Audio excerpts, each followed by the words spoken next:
This program was made possible by contributions to your PBS station from viewers like you. Thank you. I am Mike Galligan with the law offices of Galligan and Newman in McMinnville, Tennessee. I support WCTE, the Upper Cumberland's own PBS station, because I believe it is important to create entertaining TV programs that also promote lifelong learning and understanding. When I support WCTE, I know that I am helping our Upper Cumberland community for generations to come. The law offices of Galligan and Newman provide clients with large firm expertise and small firm personalized care and service.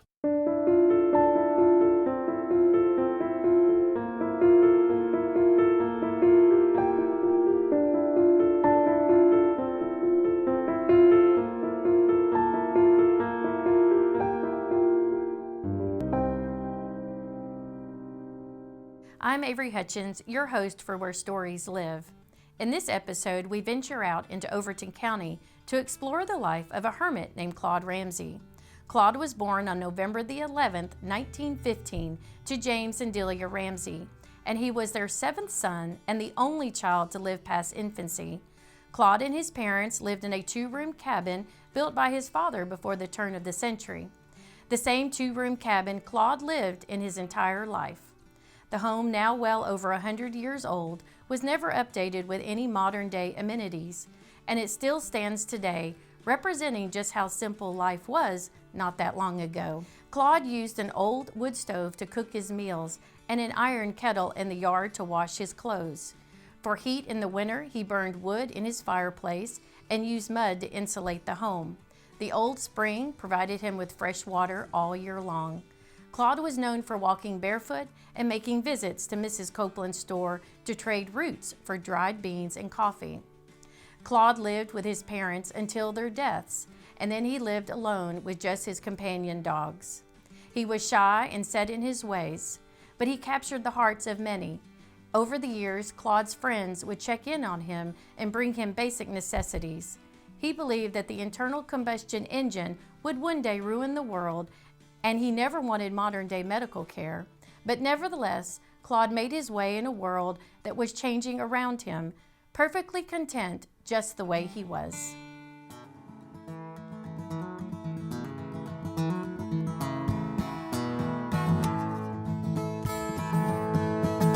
Way down in the woods, far from the highways, away from the moments unnoticed and gone.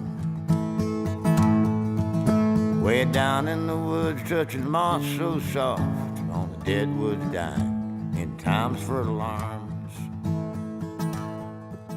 We moved here in March of 1972 from South Florida.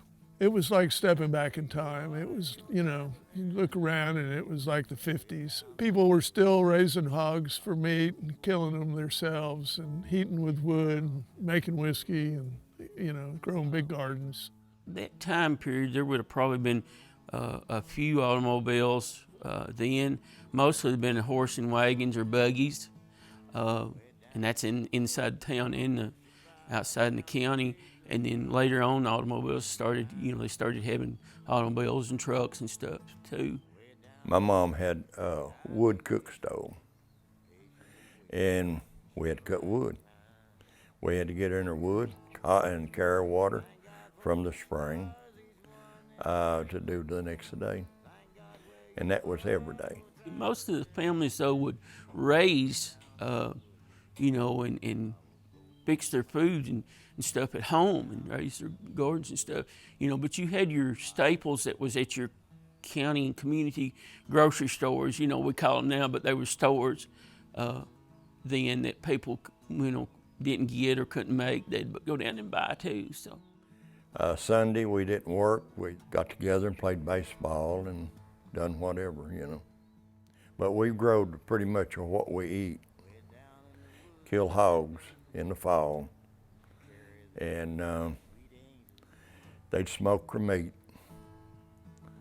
and to render their lard and put away stuff. And I can remember back there when nobody had electricity, no water, no running water, and that's about the way of everybody. First off, he would dig root, they say, yellow root, ginseng, stuff like that. And then he would walk over the mountain, generally over the mountain, and barefoot, overalls, you know, and he would go to Miss Copeland's store, and he would trade her, she would trade him the roots for dried beans and plug tobacco and coffee. He lived very simple, but that's how he would get his staples. I don't remember or think that he ever went anywhere else. Nobody didn't look down on nobody because they was poor. We was all poor. And but the one good thing, if somebody was having a rough time, why they would go in and get a ham and meat and take it to them, or they would, you know, help them out. Way down in the woods, walking close to my heart, turned loose of my tongue and thank God for the stars. I was looking for some escaped horses from Copeland Cove, and I followed their footprints way around the bend, which is a long ways.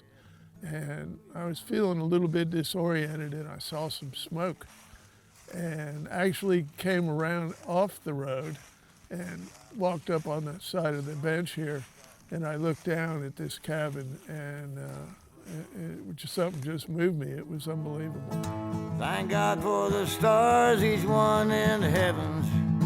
Thank God where you are in your traveling steps.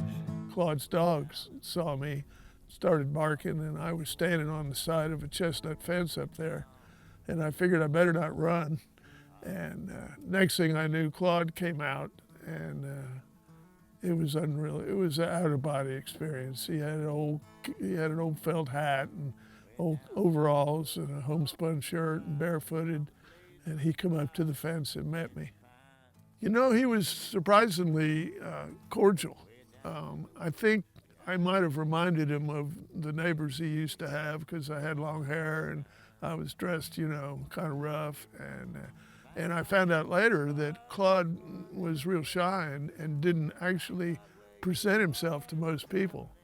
But we immediately hit it off, and we talked about where I came from and how I'd been involved in the anti-war movement up north.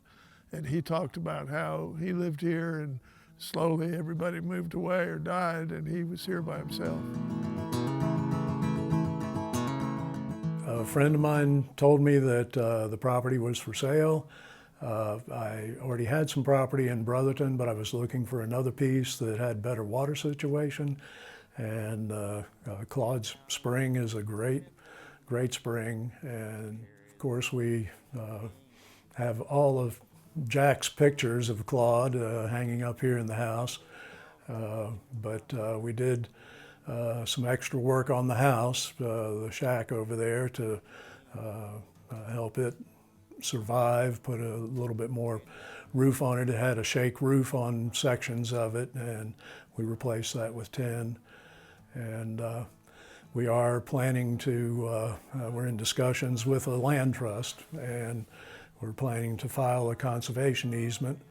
And so this property and the other properties that we have acquired since then will be protected theoretically forever. The cabin was unreal. It was like walking into a museum. There was a flintlock over the door, and there was beds stuffed with corn husk and that old cook stove in the back. I mean, it was as simple as fire in the fireplace. He never completely shut the door. Back then, people would leave fresh air coming in, even in the winter. And I'm sure I was so amazed, all I could think of was I needed my camera.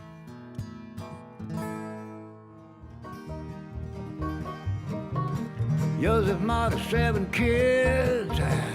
I know their names by heart. Your mother's father worked a mine's Peter. When we visit Claude and his family, the house that they lived in was a little 2-room, and it had a little upstairs to it. And the stairway come down beside of the chimney. At first, he was real shy about the camera, but he didn't mind me shooting the house or the barn or the spring or the cook stove or like that. But I came so many times with it, I noticed that more and more he was comfortable with it. And We had some of the only photographs, and still do, of Claude Ramsey. Pretty cool. I wanted to capture history. That's what I wanted to capture. That's what we came up here for, was to, cameras are for history, I think. That's what they do. And with Claude, I could step back in time and capture that history, which was very appealing to us. Claude's mother's name was Delia Ramsey, and of course she married Jim Ramsey. I believe they married in 1897 or thereabout. I think the first child was born in 1899, maybe. And then that brings it up. I think Delia, his mother died in 65, and I don't recall when Jim passed away. Well, he was raised by his mom and his dad here. He was the seventh son of 7 sons, and he was the only one that survived childhood. And so he did have family. I don't know when his mother passed, but it was well before I came and met him.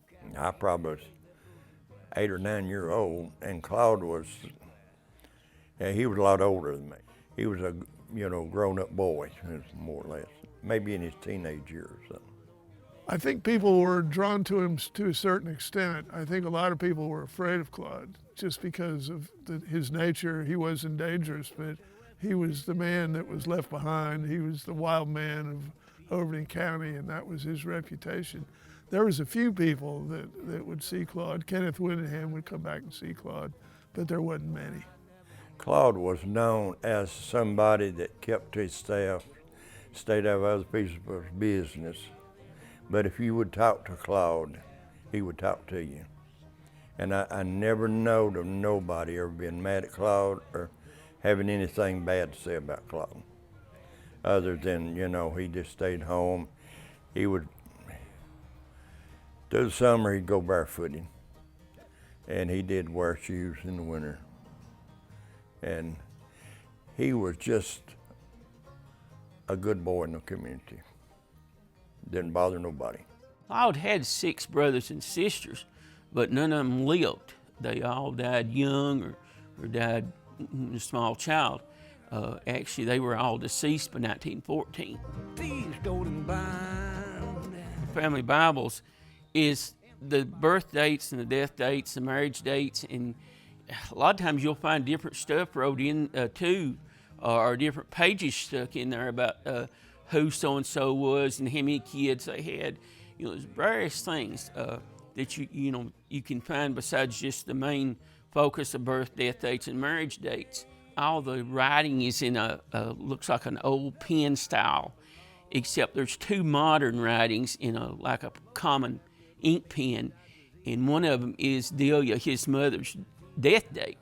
And I just feel led that that's probably Claude's writing. That I don't think nobody else would have wrote that in the Bible for him.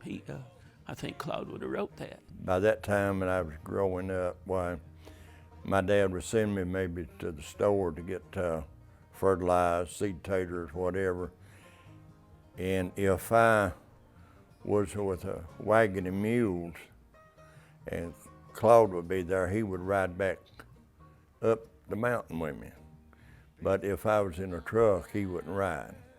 He looked up one day, there was a plane going by, and he said, "That's the ruination of us all.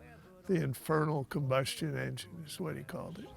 Kenneth Whittingham brought him a little transistor radio, and I assumed that he brought him batteries from time to time, and Claude would listen to that, and Claude would listen to the guy that predicted the future, and Claude would listen to the swap shop, and I guess on Sundays maybe Claude would listen to church services, and he wasn't opposed to it, not at all.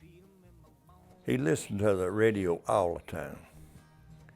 And there's a man on the radio by the name of Armstrong, and he had a program. And Claude, he would order his literature and listen to him on the radio. And reading his literature, I suppose that he learned a lot, Along in his later years, he was set up with a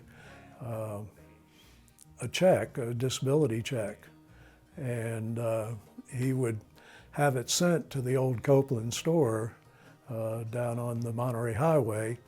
And so he knew when that check was coming in. And the story I heard was that he would take off walking to the store, and it's a pretty hefty walk, about 3 miles or so, and would cash the check and then buy a bunch of stuff. I'm sure he ate a lot of beans, but I think he was buying a bunch of canned foods and a lot of junk food. But he would, and doing this barefoot, and then he would walk back up the trail with all of his goods, but he didn't want to have to carry it all the way back here, so he'd take part of it and he'd have a stash. And he had apparently several stashes along the trail, and then throughout the month he would go back and raid those stashes and until the next month when the process would be repeated again. Claude was very literate. I understand that his mom taught him to read in the old family Bible. And he could write, he could read, which surprised me. And he would discuss things that he'd read. And I always loved to just sit and listen to him. The story that I got, he went to school one day. He went home and told his mother he wasn't going back. So she taught him how to read, how to write. How would I describe Claude's personality? Very bright, very in tune with his surroundings. He was also shy, but once he got started, he could tell you a lot of things. He could tell you the nature of the creatures and how things had changed and how the squirrels would raise their babies at a different time, and just very in tune with what was going on around him. He didn't have a lot of hard items that he owned that would have lasted. I know over at the spring there was a sapling that had been cut into a trough, which is how he would go over to the spring and fill a bucket and bring it back over to the house. We really don't have much of what Claude owned. What we have is an old thermometer hanging on the wall. One of the other items that we have is a handmade key, and on the front door to Claude's house has a lock on it. Paint the blue glass. Good old days. Good old days and good old days. After his mother's death in 1965, Claude found friendship in many of his neighbors who would check in on him from time to time. His independent spirit and self-sufficiency were admirable, but it also may have been what cut his life short. In March of 1982, Claude was found unconscious in his home after refusing medical care from what they believed to be cancer. Now in his 60s, Claude wasn't afraid of death, but he was afraid of losing his hand. He was admitted to the hospital for care, but it wasn't long after his stay in the hospital that Claude passed away. He was buried alongside his mother and father at Liberty Cemetery in Overton County. They bring me food and water. In this room is all I know. But my thirsty spirit keeps me. He got bit by a copperhead in his garden, and it bit him on the hand. And years ago, when he had the growth on his hand, he told me he thought it came from the snake biting him. But he got bit by a snake and, of course, just treated him himself. I don't know if his mom, I think he was younger, and I think his mom was still here then. But he thought that's what caused him to have later problems. Did Claude get medical care when he got sick? They were going to come and drag him out of the farm and take him to the hospital. And in retrospect, I kind of wish I'd let him. But, I was young and thought I knew everything. And I brought Dr. Wolf out here and carried her over the fence and shooed the dogs off. And she was kind of the old country doctor that took care of the hippies and took care of old country people. And I brought her to the house, and Claude had a big growth on his hand.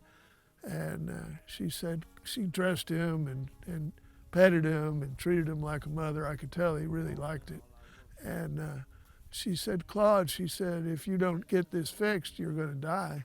And Claude said, well, we're all going to die. Finally, Jesse Dixon, who used to bring him wood, who was a good buddy of mine, he found him passed out in front of the fire on the floor and gathered him up and took him to the hospital in his log truck. And we went around there and they called the ambulance. The ambulance come, but Jesse, he logged, cut timber. And he took his log truck around there and they put Claude on the back of that log truck. And he rode out of where he's at onto the road where the ambulance can get to him. And that's the way he went to town. First and the only time, as far as I know, he rode on a vehicle operated by gas. And I heard about it. Jesse called me and told me. And I packed up and went to the hospital because I wanted them to know what a special guy they had. Oh, hell, they all knew him.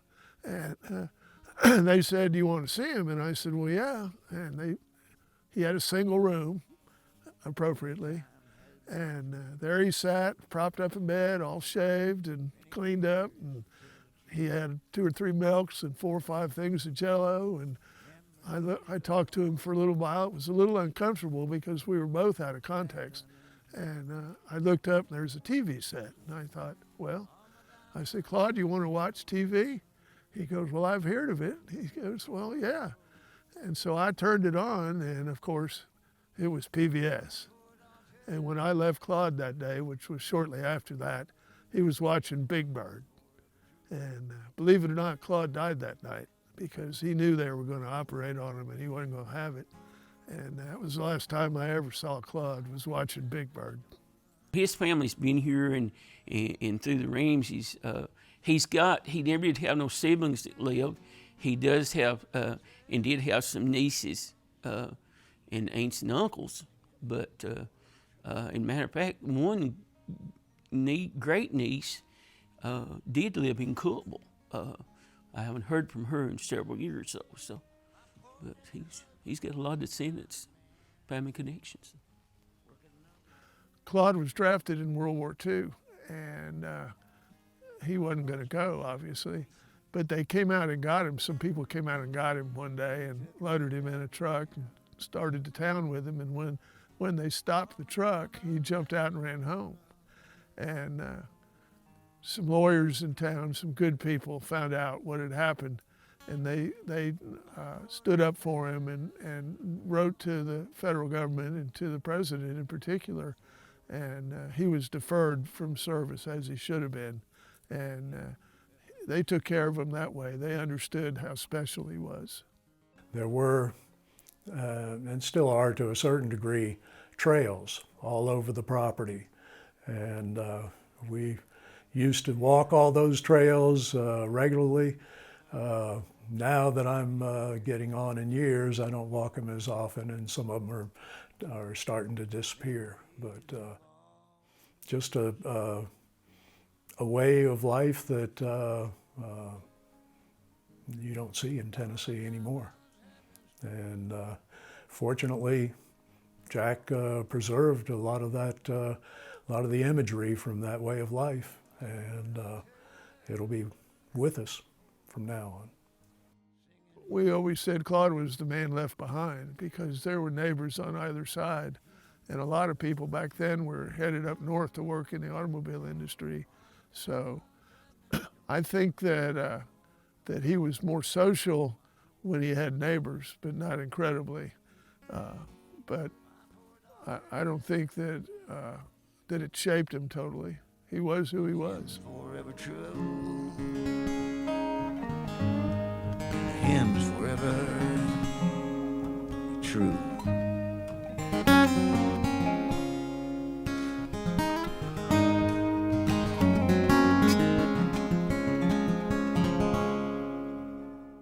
Claude Ramsey may be known as a man of mystery or a man of legend, but for some, he will forever be known as the Hermit.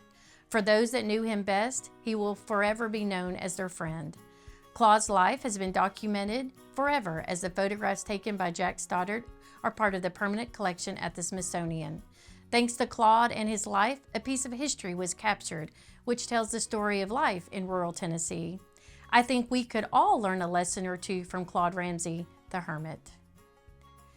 We hope you enjoyed this episode of Where Stories Live. If you like this program, please visit our website at WCTE.org. Thank you for joining us, and I'll look forward to seeing you next time when we go where stories live.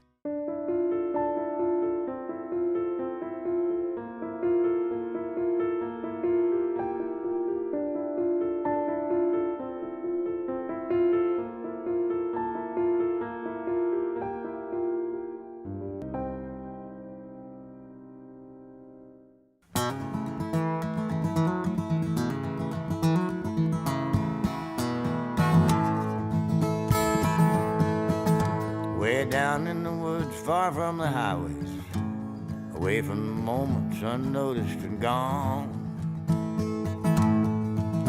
Way down in the woods, touching moss so soft on the dead woods dying in time's fertile arms.